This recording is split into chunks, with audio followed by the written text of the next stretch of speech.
The world can seem upside down at times, which has set me on a journey in search for love, truth, and ultimately personal freedom. I'm on a mission to help people find peace and healing so that each of us as individuals and ultimately the collective can be free from whatever keeps us stuck and skews our view of just how beautiful this life can be. Welcome to the Lucas Mack Show.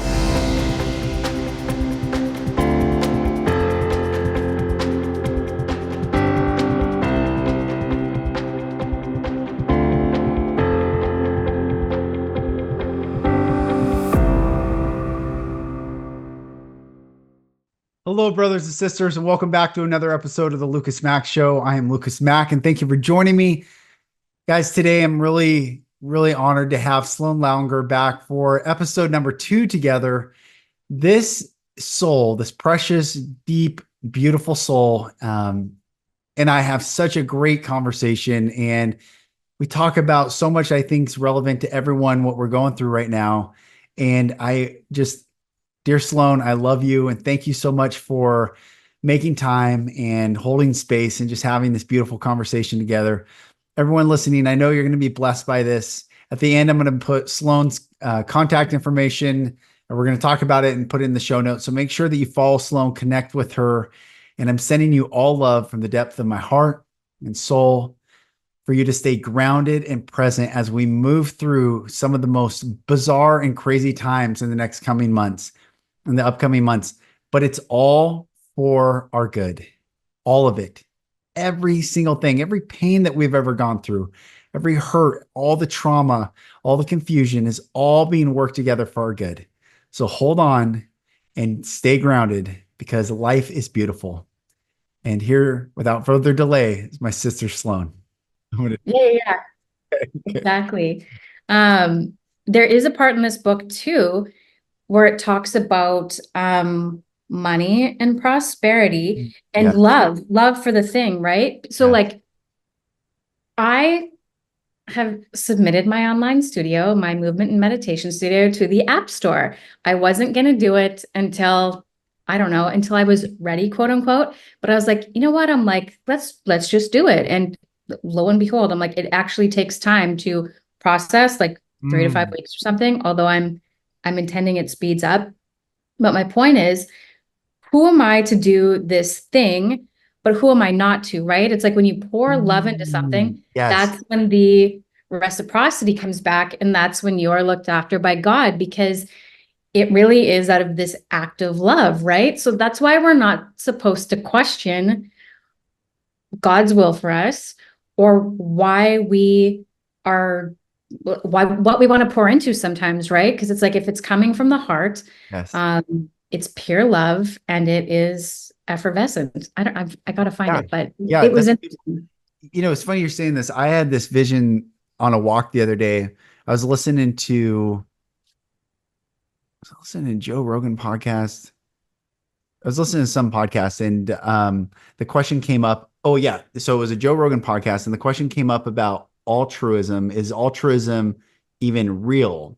Because it feels good. They were talking about giving money to people or writing big tips to others or being generous, but it feels good. And so is it really altruistic if you get something in return, that feeling of good? And subconsciously, are you doing it because you know it feels good? It was really good conversation. And it took me to this concept that I've read so often, of that there's service to self and there's service to others. Both lead back to the oneness of God. One might take longer, one might take a quicker route, but both will lead there. But I thought, what's it interesting, and this is the vision I got, is like, we think we're separate from one another, but we're encased right now in a field that is connected to everything. So it looks like we can't see, like there's the air is nothing, but it is something. So we are all literally connected by our very fabric of this experience right now. You and I, even through this digital screen, but you and I, even though you're almost halfway across the world, are connected right now. And so what I thought was, it's interesting, this concept, they were talking about unconditional love in the podcast. And is there such thing as unconditional love? And I've always thought there is no such thing as conditional love. Love is always unconditional, but it's not necessarily a feeling that we've been taught. It's a law, and the law will give you exactly what you're putting out. And so because we're connected at every moment, it's matching what we put out at every moment. And so call it karma, call it the law of reciprocity, call it, karma, whatever. Um, when we don't know or forget or not taught or embody like putting things out and intending it, we've lost the opportunity to rise as high as we want to go and receive all that we want to receive. And maybe we need to rethink the entire educational system and not talk about, I don't know, stupid things besides the necessities, but talk about the embodiment and the power we all carry. Absolutely. This is one of those things that is a fundamental, like you were saying, like, do we need to know geometry? Yes, Right. we need to know geometry. We actually do get to know. Yeah. Calculus, we maybe don't all need to Right. get to know. That's right. Um, but like love and energy and the concept and the fact that like energy is neither created nor destroyed, Right. and the transmutation of it, right? It's like, and the intentionality behind it, it's interesting. And how we are talking about like what you mentioned at the start about Joe Rogan and someone giving money or tipping. This book that we are talking about, at Yes. the bottom of page 69, I found it. It's like, no man can attract money if he despises it.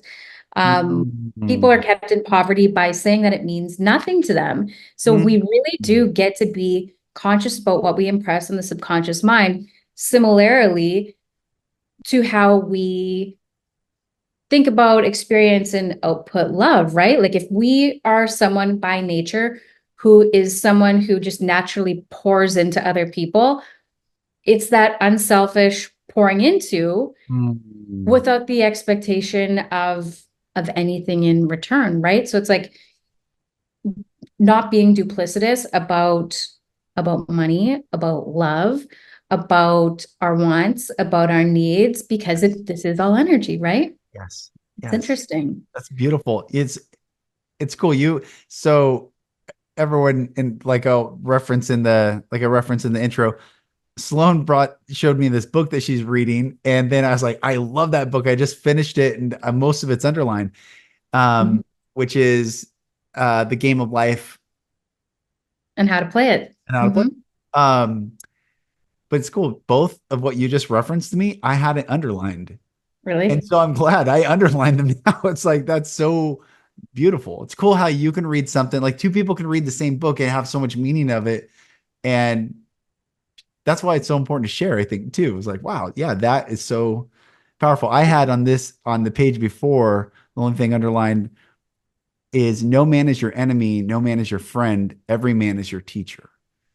And Ah, yes. which is Hmm. also beautiful, like in what you're saying is whatever you put out, this is all teaching. It's us for us to learn what we're receiving versus things didn't work out for us or we don't get what we want in this life. We're just learning what are we putting out in this life. Exactly. Yeah. And there's this other part where it's harmony, right? Like we talk about Mm. harmony Yes. so often. It's like being in perfect harmony with whatever a situation is. Or on the next page, it says money is God in manifestation as freedom from want and limitation, but it Mm. must always be kept in circulation and put to right use. So what you were saying at the start about this controversy about, is it like, is the person doing it for their good or for someone else's? Well, multiple things can be true at the same time, right? So Yes. as long as the thing is true in someone's mind, then it's put to right use. So it's within the law, which is so Mm. interesting, and That's why it would be so beneficial to teach people this at school instead of having us shuffle around books that come to us not so randomly right. and us soaking them in. I think it's so, yeah, interesting how these books come to us too. And I feel like it's speaking of education and systems. So in the US, it's really started this new movement of farm schools and outdoor schools and forest schools. And even in Canada, it's starting to take root that the era of like what homeschooling was, which was so alternative to the public school system in I think in the world, obviously, but in the US specifically, now parents have like moved into co-ops with other homeschool students, but still there was something missing, I think, for many students and those parents to see their kids have this experience.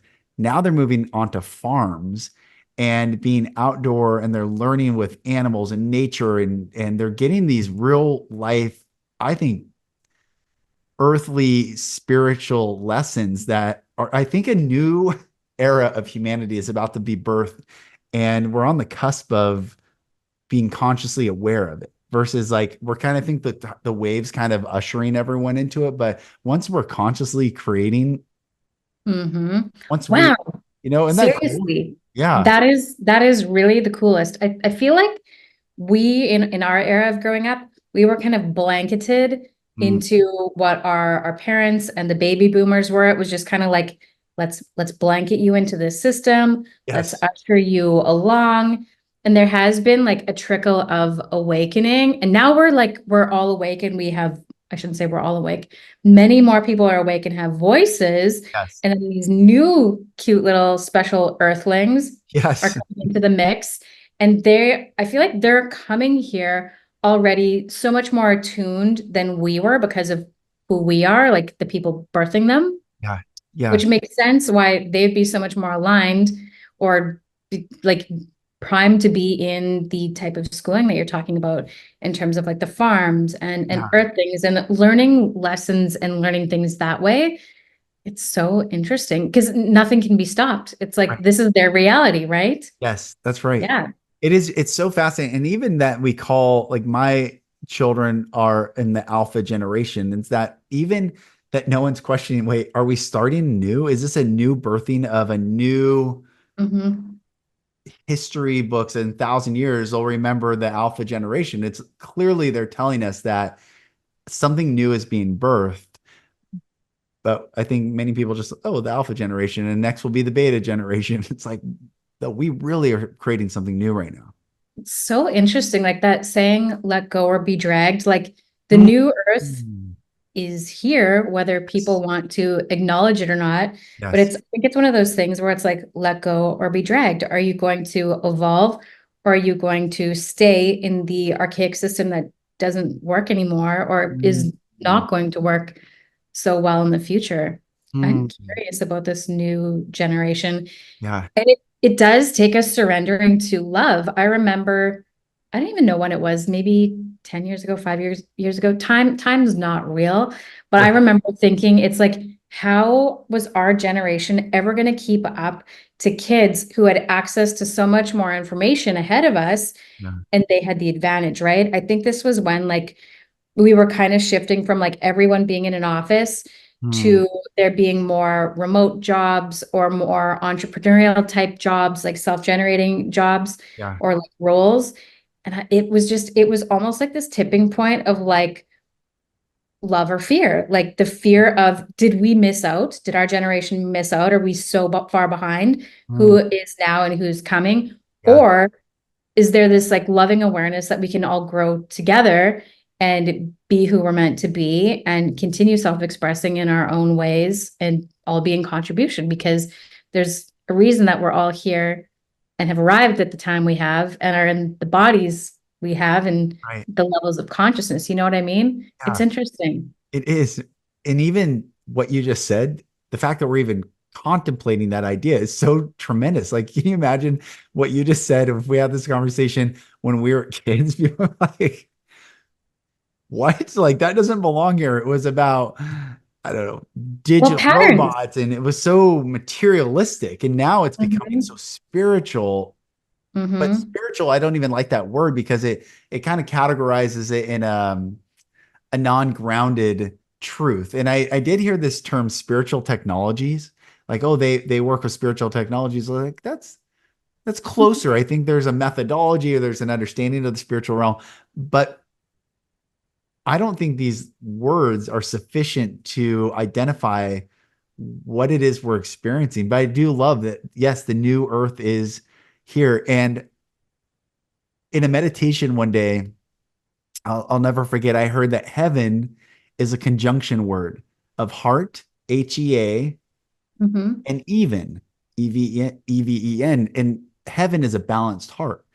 And earth is an anagram for heart. So EARTH or HEART. It's the same word in that we have the ability to experience the new heart right now in our Mm-hmm. side of ourselves, connected to the new earth, because it's one and the same. And we're shedding this um, old form. And there's a verse in the Bible, God said, I will remove your hearts of stone and give you a heart of flesh. And the word flesh is kind of a weird word, but this organic, flowing, connected heart, I think we're all getting right now. And these hard, stony, calloused, apathetic, indifferent, hurt, broken hearts, I think we're letting those go and we're getting something new if we're willing to open up to all that is. Mm-hmm. I think a lot of the people who have clung to that version of the heart as safety Mm, are slowly breaking down their walls because I don't know if it's like a curiosity or they're surrendering to resistance, but it's something. I've seen it with a handful of people, and I'm like, it is the let go or be dragged. It's like, are you on the train? And do you want to feel better, or are you stuck and calcifying? And I don't, nobody wants to be there. right, And what right. I was writing down, I'm gonna listen to this back, obviously, but I was writing down what you were saying about heaven and Mm, the heart and earth and all of these things. And it's really interesting because time space, right? Like what I was writing down as well is like there's all these different realities. It's just what do we see, right? Like mm, what do we choose to see with our vision? How do we perceive things? yeah, And then really there is so much like the fourth dimension that is present. It's just a matter of choosing, right? right. So like choosing and having the intentionality behind whatever it is, because nothing can come into form, of course, until we focus on it and there's a reason, Right. right? Yep. That's why when some people have children, they're just so everything works and it's Mm. people are intentional. It happens because all the I'm not an expert in this, obviously, but I'm Yeah, like no, keep going. No, when multiple people focus on the same thing, yeah, yeah, and that's the true intention, right. the thing happens quickly. Yes. Yeah. And if there's resistance, subconsciously or consciously, then it just takes longer or it's more difficult. Same for like any type of concept for these a multitude of people together, right? Like the hardened heart or the softened heart. It's Right. like you're getting the red team and the black team to try to play Yes. together, Yes. right? Yes. That's And a great example. Yes. it takes time because not everybody has the same heart coherence Hmm. or frame or like, yeah, brain heart coherence. And I think I have this when I had my company and my employees, I had these five principles that I talk about all the time. And the first principle was just because you stand alone doesn't mean you're wrong. It could mean you're first. I love that. And I have so often felt like I've stood alone, like in the so everyone Sloan just referenced the red black hearts. There was in the emotional intelligence program that we'd both gone through ALA, they do this exercise where there's 80 people in this um, group that you go through, and they split it in half, and then you don't know what the other group's going to vote, and you can either basically tank them. It's like a game of Battleship in a way, but it's with humans, and you can decide whether you tank them or not. And the whole exercise is to not tank them, to allow yourself to choose the benefit and the good. And Harmonize. yeah, and harmonize, right. And that was actually just in reference to that. That was the first time I'd ever spoken up, ever in a group, and I got us to go black, black. I'd never spoken up ever in my life in a group of people, and I said, "Isn't the point to do something different than we've always done?" Because I was using Larry's Mhm. words to me, and so we ended up going black, black, and it was a really special moment, but the default was defensiveness. The default was to protect yourself. And if we would have protected ourselves, then the game would have been lost. Kept going on and going Yeah. on. Yeah. So prior to that experience, what had you not speak up in groups? And then just out of curiosity. I was so afraid to talk in groups that I didn't feel. So I had preached, I had been on stage, and if it was a dynamic of like I'm an authority figure, then I could like let it rip. And I knew the Bible, so preaching. But if it was like amongst peers and it was just people, I had no voice. And I used to have these nightmares, these dreams, um, that I'll just share the dream, but it is a weird dream. Um, that Satan or the Antichrist embodied. So it was like the Antichrist was in a room and I knew who he was. He knew who I was. And we're in a room of like the UN. So it was all these world leaders. And I was the only one that knew who he was. And I went to say something and no words would come out of my mouth. And it would wake me up all the time like I had no voice and it would terrify me. And this dream happened maybe 3 or 4 times in a span of a couple years. And I was aware that something with my voice and not being able to speak scared me. And I had never spoken up. But I wanted to be that person that spoke up. I wanted to be that person that used my voice. I was just so choked. It was like this hand, on Mhm. my throat. And so to uncouple that and to really learn what my voice was such a freeing thing. But yeah, up until that exercise, I had never spoken up. I think there's many of us who I was nervous to speak up as well. And I think it really is for fear of judgment or rejection. And Mm, it's so important to know that it's safe to use our voice. yeah, yeah, yeah.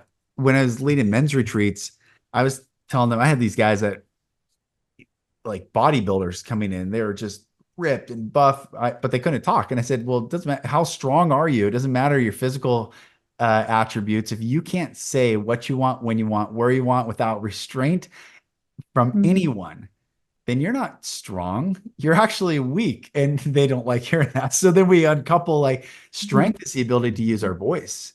It And really is. the physical is supplemental, but our voice is the most powerful tool, weapon, attribute. It's why the Bible talks about um, life and death are in the power of the tongue. In fact, this book talks about it so often, but life and death are in the power of the tongue.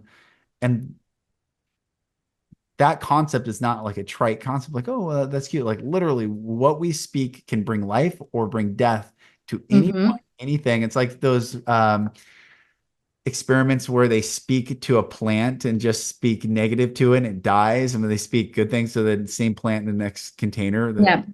Yeah. That's how powerful our words are because it's a frequency and it's vibration and we're all connected. And so if we are creating out of Mhm. ourselves into the field something that isn't of the highest vibration, which is love and oneness and compassion. Goodwill, like good, Yeah, yeah. wishing goodwill upon others. I'm curious. So with these, like the alpha generation, I'm curious if they're teaching kids to think and speak. Like I'm curious if they're, That's a good question. That's a I'm good question. curious. The one thing I, that I was struck is they were teaching breathing exercises and mindfulness. Like they all, my kids, even my youngest, who goes to preschool, no, I when she gets real upset because she doesn't have words yet, so she gets real angry. I go, let's breathe. Let's go. And she knows how to do it because at preschool they breathe. So she's like wow. a 2-year-old taking breaths and like you can feel it just like grounded, and then you can talk to her and I'm like, this is amazing. When I was Wow. growing up, like my mom and so many thought like meditation was satanic and evil and Hmm. witchcraft and all these words that like literally scared me. And the first Totally. meditation I'd ever done in my life was ALA. And I was like, if this is satanic or whatever, fine, so be it. I even asked Satan to possess me if he's real. I was so tired of, Mhm. I had just finished reading the Bible for the seventh time. I had all the stuff. I had almost, I talked to this Christian person the other day, and we were going back and forth, not in a combative way, just I knew what she was going to say before she said it. I was like, I know all the things. I know the words, I know the answers, I know the paradigm, I know your thoughts, I know your Mhm. logic. And I was like, I'm I mean, I have come to question even the premise by which I understand the logic within this box, but I want to think outside the box. So in that exercise, when we're screaming out afterwards, I was like, Satan, if you're real, possess me. I was screaming, like challenging, like, if you're real, and nothing Mhm. happened. And I was like, it's You know, all a lie of fear to keep us small and controlled. And it just like, it's true. oh man, gosh, I can feel it right now. Like, step out of that box of fear, and all of a sudden you become what actually the Bible teaches us that we can become. Have you ever read the book Outwitting the Devil? I think Yes, it's yes. called. With That's such a good. I think it's Napoleon Hill. yeah, Napoleon Hill. Yeah. One of the concepts is just like it in our leadership as well. It's like getting out of hypnotic rhythm, right? Like Yes. the devil keeps us in hypnotic rhythm, which is these Yes. patterns, which is why it's like, are we going to evolve and move on, let go or be dragged, or are you going to stay in the rhythm of the old calcifying pattern? Right. Right. And even the word devil is lived Mhm. backwards. So it's like the devil keeps you in hypnotic rhythm because he doesn't want you to live. So when we choose to Mhm. live and step out and actually exercise our free thought, free will, free to be free, that is the epitome of living. And I've And shared self-expression, right? it's Like we're yes, and not like to feel shame. And oh my gosh, yes. Keep going. exactly, like so, like the power of using our voice and feeling safe to use our voice. So it's like God expressing through us. And Mm, if we looked at it this way, like if people wanted to actually hear others, it's like what and you received people for like what they really are. It's like, what are they saying? What is flowing through them? Like when mm, you allow someone to have like that free flow of thought and speech flow through, it's so interesting because it's coming from the divine mind, right? So the interconnection of all of us. yes. It's interesting. I'm gonna bring this up, and I've not shared this on a podcast before, but I'm questioning part of what I feel like my purpose here on this earth is to question every paradigm that they're giving us.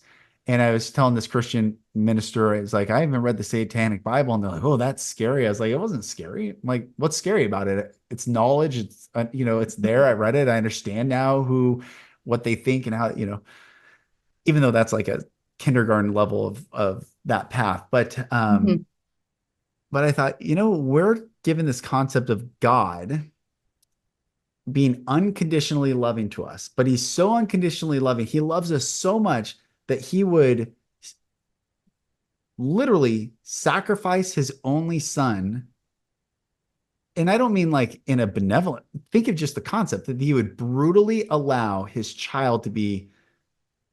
There's nothing in this world I would allow my kids. I don't, I, that is a traumatizing, even though it's veiled Mhm. in a loving, think of I like the very premise. It's traumatizing. It's Mhm. traumatizing that God's love is trauma. It's a trauma. I'm like, this whole even concept, because it doesn't have to be. God could love us and make us be bubbles. Like, there could be Exactly. like whatever, we could be floating. But this whole concept is so, I was like, that's the very core root that must be uprooted, that Mhm.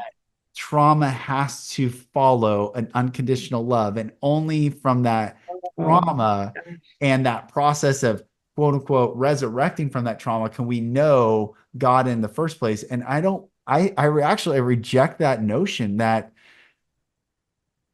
yes, we will go through trauma in this time, but it doesn't mean that that's God's intent for us. No one plants a flower to stomp on the flower and then hope that the flower like No. comes back to life. Like that's an insane concept.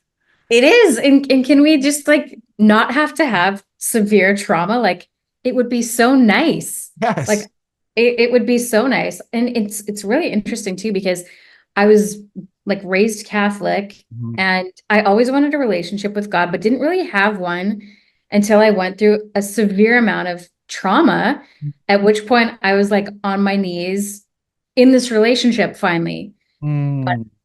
after these traumas came to be.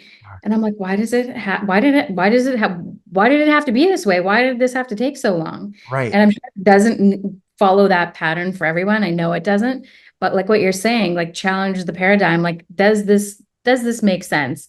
Does condition A have to exist for condition B to be true or present, right? Yeah, right. So interesting. It's interesting. And it so Mm, to continue on this, when I started using my voice and doing the podcast and I was calling out like s- hitting children in mm-hmm, the name of love. And that was the thing. Have you been hit in the name of love? And so many people have. And then the Bible mm-hmm, says, and it's they those who use this verbiage unknowingly are combining two different verses, but it's not actually in the Bible. So spare the rod, spoil the child. I don't know if you've heard that, but that's a term mm-hmm. that's used, and that is not a verse in the Bible.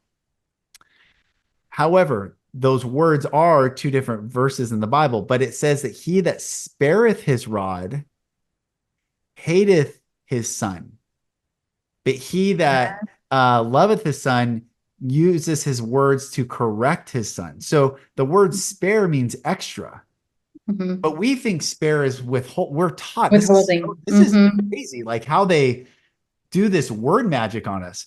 It's Spare true. parts, spare time, spare tire, spare, like Mm-hmm. it's all extra. If I have time to spare, it's because I have extra time. Mm-hmm. But then all of a sudden, when it comes to hitting children, they say if you don't spare, quote unquote, if you Mm-hmm. withhold you hate him and you spoil them, which is so insane. So they twist it is such a warped, the very premise of it is so warped. However, to use that same word, they're their words, if you do spare the rod and you use it in an extra way, you do spoil the child. And the child's spoiled in a sense of self, sense of safety, sense of love, sense of a true divine creator who is an orderly, safe being of approaching. Like you've spoiled their entire worldview by striking that child. And ironically, earlier in the book of Psalms, so they referenced it, two different verses in the book of Proverbs, and they combine those together.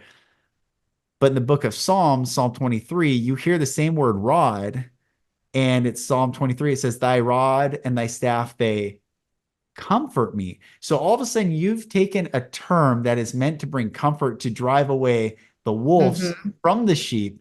You have taken that same tool and beat the sheep in the name of love. And then I said, well, Gosh. if you love me, beat me to death. Like, show me how much you love me. Like, where is Yes. no one can ever Mm-hmm. say, like, well, how much pressure should be applied? How many times? It's just Mm-hmm. hit our kids. And then I couldn't get them, I couldn't control them. They're out of control. So I had to hit them. Like, maybe you should learn more self-empowerment. Like I stopped, anyway, I Mm-hmm. go down this. And I'm not judging people who are doing this. I'm just trying to break the paradigm spell that they're giving us of trauma equaling love. It's insane. It's totally insane. This is such a good conversation. And it's so interesting how different phrases in the Bible can be matched together and Yes. have such different connotations and twisted into such different things. It Yes. is word magic. And Totally. this is just people hearing things and repeating things. Yes. Yes. Unconscious, Taking- like a program. And I really think the more I've like looked at the Bible and what the Bible is, I think it's a quantum playbook for this existence. And I don't Mhm. think everything in the Bible is meant to be applied. I think it's for us to Literally. see, wait, Mhm. is this or is this not in alignment? But it's all given. Like you can push these Perspective. buttons and you'll get an outcome, but it's only showing you that the buttons exist. We are the ones to reclaim, do I want to push that button? Is that the right button to push? Wow. And that it's a quantum playbook, and it is so fascinating. I think Babel, like Bible, like where's the epistemology of Bible? It's Babel or Mhm. Babylon, and you get London. I've said this is kind of wild, but Babylon, baby lawn, and you get London, baby London. Babylon, like, is this terminology of taking children and sacrificing them either physically, spiritually, or emotionally to a system, and then creates all these adults that have no idea what is going on. They think politics are real. They think media is real. They think news is real. And That's what we're trying to break through right that's why now, we're breaking through. right? I heard this Chinese person say the difference between a Chinese citizen and the American citizen right now is that when the Chinese people listen to the news, they know it's propaganda. They know it's fake, but the American citizen turns on the news and they think like these are benevolent, virtuous, True. altruistic beings. Mhm. And anyway, That that's makes also sense. broken. It's it's very interesting. I remember hearing a long time ago when I was a child about how like wise the Chinese were about like discernment essentially and just their intelligence really. Yeah, yeah. Mhm. It's interesting. They have Confucius was like an incredible, prolific um, teacher, but also they have Buddhism. So they have two different like they really have balance in their thinking. Beliefs. Mhm. Confucianism and Buddhism bringing Mhm. balance, and they're it's and they've been demonized. The people are beautiful. They're human. It's Absolutely. this top layer around the world and every governments and every land that are losing their grip right now. But yeah, the people, humans are just so beautiful. They are, and this is what I love about different people and different cultures. I love learning about like how people think or why they think the way they do, why they feel the way they do. Obviously, like just behavior in general. But Yeah. I think it's just such a curious thing, especially like blending different principles, right? And beautiful contrasts because it allows one to like actually form something that's meaningful to them versus just repeating something. Right, right. It is interesting, and it's cool you're getting to see different parts of the world right now, being an island now, being in France, and from coming Mhm, from Canada and living in the US. And mhm. the more I've traveled, I think traveling it's so important. Even actually in the United States, all 50 states are different. Like, and they all They have their own totally are cultures, and they different all have their world. own, it's different worlds. And Mhm, they place, they being, I would say, those that control the money system, and they place a burden on travel. It's hard to travel. You have to have means to travel as opposed to figuring out an empowering way for people to experience. And I think if and maybe that's part of their agenda agenda. or I was going to say, yeah, it is their agenda to keep things so hyper type. localized that you have no context outside of like Mhm. you create It's mini cults or something. It's very interesting. it's true. It's interesting too, like everything it's just different. It is so important to interface with people of different cultures as much as possible. And you Mm. start to see yourself in new lights too. And like this is like a silly example, but like when I lived in North America, there was more of an emphasis on like makeup and this and that. And like the more that I'm away from there, I'm like, I don't really wear makeup and I'm happy to see my own skin. And Yeah. I think it's like the more I actually see other people, like it's like I see all of their layers and there's not this layer of like protection. I know it's self-expression too, but it's just really interesting the unlayering that happens, not only with like that kind of surface level thing, but Uh-huh. in so many other contexts. It's like what's actually important, what actually gets time or resources or money or feeling or emotion dedicated to it. It's so many different things. Yeah. And it is more, and like not everybody has TVs here either. Like there's not, Mm. you know, it's Well, like yeah. even when you walk into a restaurant in North America, there's a TV. There's not TVs everywhere here. Right. Going to people's homes, there's not really TV. Like people, if you don't have a TV spitting information at you, you're thinking more for yourself or you're Yeah. interfacing and you're gathering information that way, right? And you have Right. more time to think for yourself rather than being subconsciously programmed Right. by like literally just like noise in the background. Right. Yeah. So, and just there's different, yeah, it's just, it would be really nice if travel were made more accessible Yeah. to everyone. And it's been like this for a long time. Like even when I was a kid, it's like you needed to have money to get an airplane ticket, Right. or like you need a passport to leave the country. Well, identification is like an obvious statement, having that, Yeah. but just there's got to be a way to allow people to experience each other Yes. Yeah. a little bit easier Yeah. than I, this right now. I agree. And I hope it continues. It's also interesting that nationalism is on the, I don't want to say on the rise, where the pendulum is swinging towards nationalism again. And it scares, I would say, people on the left because they've done such a good job of equating nationalism with Nazism and Hmm. World War II and all the trauma that they did. But nationalism, and I think, and this gets back to travel, it's so beautiful to go experience other cultures. But if Hmm. they've become so diluted and so the agenda of like breaking down everyone's identity and breaking down everyone's like pride in their land and their culture and their heritage and their histories and their stories and their folklore, that stuff gets lost, then there's really nothing to hold anchor on to this reality, and then they can manipulate and control. But nationalism is the pendulum's moving towards nationalism again, and I think it's a beautiful, or it can be a beautiful thing, Hmm. because I want to learn when I go to a different land. I want to learn about the cultures and the history and the folklore and the teachings and the people. Like I go there to experience them as their unique identity, not go there to experience Hmm. myself.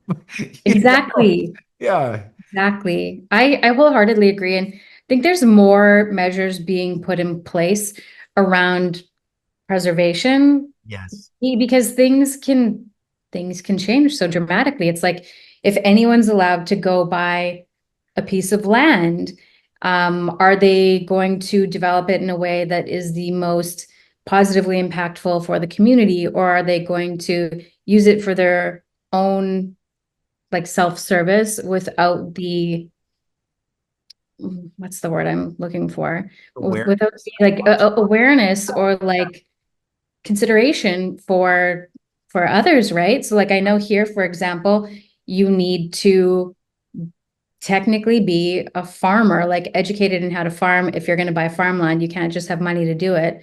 I Mm, know there's different parameters in place, like you can't just go work somewhere unless you're qualified. I guess that's kind of everywhere, but sure. like they want people who are going to like Preserve. preserve.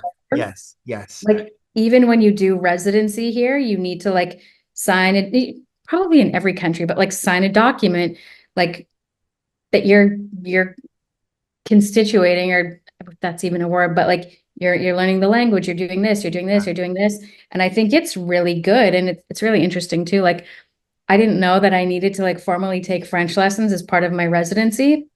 I've Yeah. been taking them like formally since 2014, so 10 years. Cool. So I like reached out to my French teacher, who's actually from LA, but has been living in Paris for the past, I think, 8 or 10 years. Oh, And wow. she wrote me this letter and she's like, I think this is so good that they're making people go through this process. And I'm like, I do too. I'm like, it's just one of those things you don't think about. But anyway, back to what you were saying.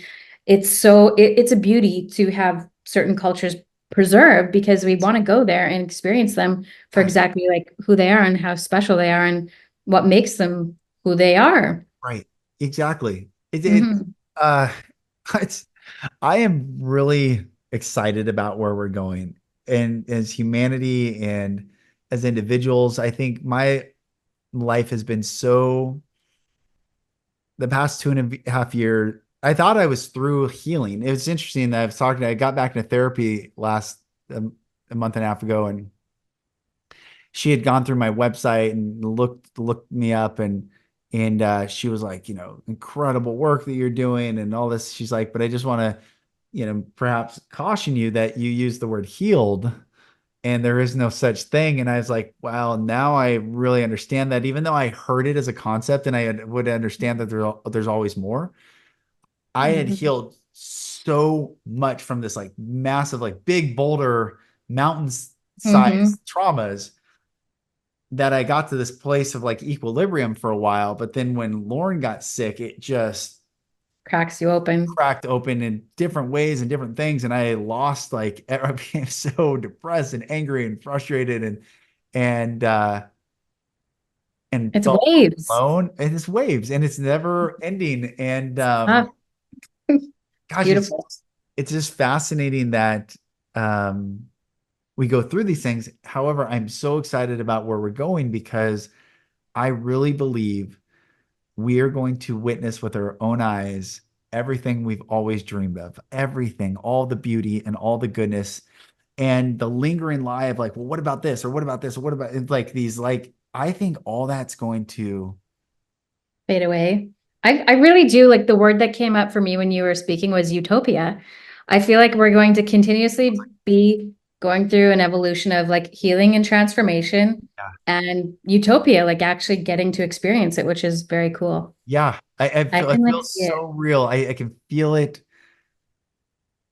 I can feel it. And I think one of the things that I hope I'm used for in the greater good of this world is that as all these institutions crumble, and especially religion, I want to be there to support people whose worldviews and paradigms have just been utterly shattered because they will when these institutions all Mhm. crumble, and to help us understand that there is no institution to teach us the truth of ourselves. If the creator who made us loves us, then there is nothing or no one to get in between that it's we're plugged in, like I was saying, like we're We're in plugged in. right Hmm. now. So to learn how to play in the field and experience it, it's incredible. It's incredible. It is a playing, which is why we get to bring more love and joy to Yeah. our experiences and our interactions. Yes. A lighter heart overall, but Yeah. the balance of it, right? The intensity and the lightness. Yeah. That's good. I'm excited. Like I'm actually really excited. Mhm. Awesome. Sis, I love you. I You're a love you too. special soul. You're such a, oh man, I've said this even the last time you're on the podcast, but I just appreciate your courage and your self-expression and your content, and I've seen you. It's interesting. I've seen you. I haven't given you this feedback, but you used to, I think, hide yourself more. And I've seen you like lift your head more. I don't even know if it's conscious, but like to look direct. And I look for these things like where it's just beautiful. I just want you to know that I think it's a beautiful journey you are on. And thank you Thank you. for the light and the love and the wisdom that you share. Um, yeah, this was fun. I love these It was conversations. fun. I And love you. I am so incredibly grateful for you. mm, You bring out the best in people. You really do. mm, You bring out in me at least this joy and conversation and purpose that I didn't know existed until we connect. So yes. you have this beautiful gift, and I know you have this gift with everyone that you come into contact with. So I think anyone who gets to be in your presence is You're so, absolutely lucky. And I'm grateful for you. I love so you. So thanks much fun all the time. all the time. Yeah. Where would you like to share, like where can people find you? And are you doing another course, or what do you have going on that people can connect with you on? What I have going on, we can put this in the show notes, but I'm launching an app, a movement and meditation app, which is really helpful for people to obviously like feel good in their bodies, love being in their bodies, but also like liberate emotions, liberate stuck emotions, which is like a path to healing. And I still do have like my whole body healing course that is something additional, which focuses on like whole body healing from post-traumatic stress and Mm. using your voice and gaining your confidence. But yeah, there will be always more shared in various touch points. And I'm so excited about this movement and meditation app because I'm just excited to like blast love into Amazing. people I love that. in That's this so, way. what a cool platform and channel you've created. That's awesome. I can't wait for it. I'll I'm download it, pay excited for it, too. whatever it's going to be. I'm going to get it. That's great. Yay. I'm so Great. excited. Thank you so much for this conversation. I really, really appreciate you. Love you. And there'll be a part 3. I love it. I can't wait. Dear sis, I love you so much. Thanks for coming on. Just sending you so much love. I'm honored to walk this journey with you. I love you, and everyone watching and listening, I love you as well. We are doing this together. We are walking through this together. The collective soul mission that we are here, the light. When Jesus said, ye, plural you, are the light of the world, there was no qualification to that. You are, when we remember that we are made in the divine image of the Creator, to bring forth order from chaos, to bring forth love and light from the darkness and fear. We are the ones that the world's been waiting for. We're the ones that we've been waiting for. And it's just time that we remember that. So I send you all love as you remember the beauty from which you've come from and which you bring forth into this world. I am Lucas Mack. This is the Lucas Mack Show. Thank you for listening, and I will talk to you on the next episode. Thank you for listening. If you're struggling to break free and need support, go to my website at lucasmack.com. There you'll find resources like videos and ebooks, and also information on how to work with me for coaching. Thank you again, and I'll talk to you soon.